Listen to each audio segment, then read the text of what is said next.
আসসালামু আলাইকুম everyone, welcome back to my channel. Swapna cooking and blog চ্যানেলে আপনাদেরকে স্বাগতম। দেশ দেশের বাহির থেকে যেখান থেকে আমার এই ভিডিওটা দেখছেন, আশা করি সকলেই অনেক ভালো আছেন। আলহামদুলিল্লাহ, আমি অনেক ভালো আছি। বরাবরের মতো আজও হাজির হয়ে গেলাম আরও একটা নতুন রেসিপি নিয়ে। রেসিপিটা হচ্ছে বাঁধাকপির পকোড়া রেসিপি। কম বেশি তো সকলে এটা তৈরি করে থাকেন, আর আমি কিভাবে বানিয়েছি সেটাই আপনাদের সাথে শেয়ার করছি।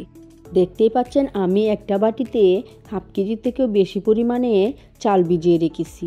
আর এই চালগুলো যখন ভালোভাবে নরম হয়ে আসবে তখন আমি এগুলোকে শিলপাটায় বেটে নেব। আমার কাছে সবচেয়ে ভালো মনে হয়েছিল যে শিলপাটায় বেটে নিলে এটার একটা পারফেক্ট ডো তৈরি করা হবে। আপনারা চাইলে চালের গুঁড়াটাও ব্যবহার করতে পারেন। অফ ক্যামেরায় আমি চালটাকে ভালোভাবে শিলপাটায় বেটে নিয়েছি।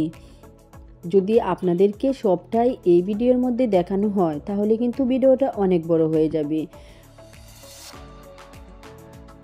এবার আমি একটা বাটিতে এটা ঢেলে নেব।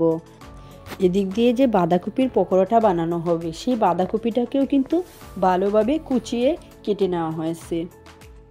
আপনারা চাইলে এখানে কম বেশি করেও নিতে পারেন, কিন্তু যেহেতু আমার ফ্যামিলিতে সদস্য সংখ্যা বেশি সেহেতু আমি কিন্তু এখানে আস্ত একটা বাঁধাকপি নিয়েছি।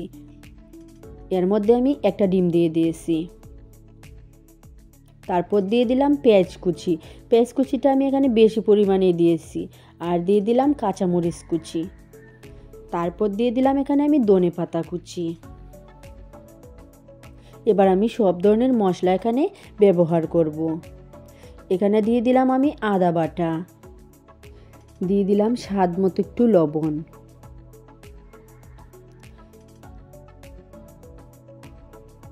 দিয়ে দিলাম সামান্য পরিমাণে হলুদের গুঁড়া,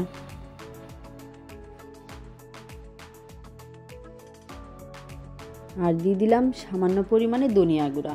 ধনিয়া গুঁড়ার পরিমাণটা আমি এখানে 1 চামচ, বড় চামচের 1 চামচ ব্যবহার করেছি। আপনারা চাইলে কম বেশি করেও নিতে পারেন। আর দিয়ে দিলাম 1 চা চামচ মরিচের গুঁড়া। মরিচের গুঁড়াটা আমি ছোটো চামচের 1 চামচ দিয়েছি।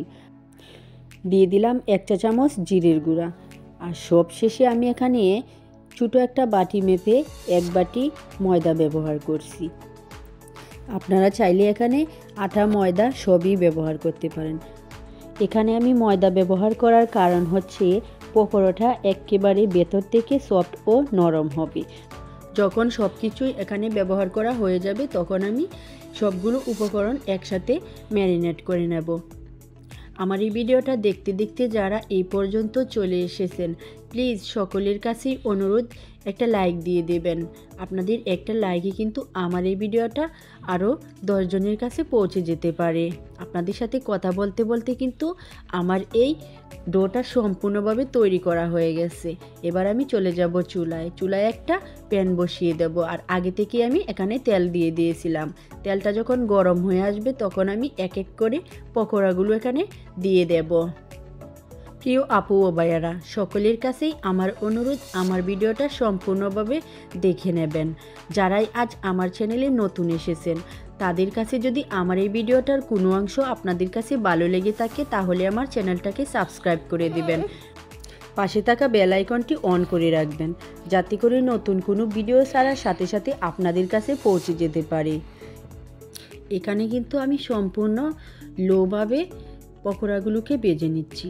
আর যখন একটা সাইড ভাজা হয়ে যাবে তখন আমি এগুলোকে উল্টিয়ে নেব। আর দেখতেই পাচ্ছেন উপরের যে সাইডটা কীরকম লাল লাল করে আমি এখানে ভেজে নিয়েছি।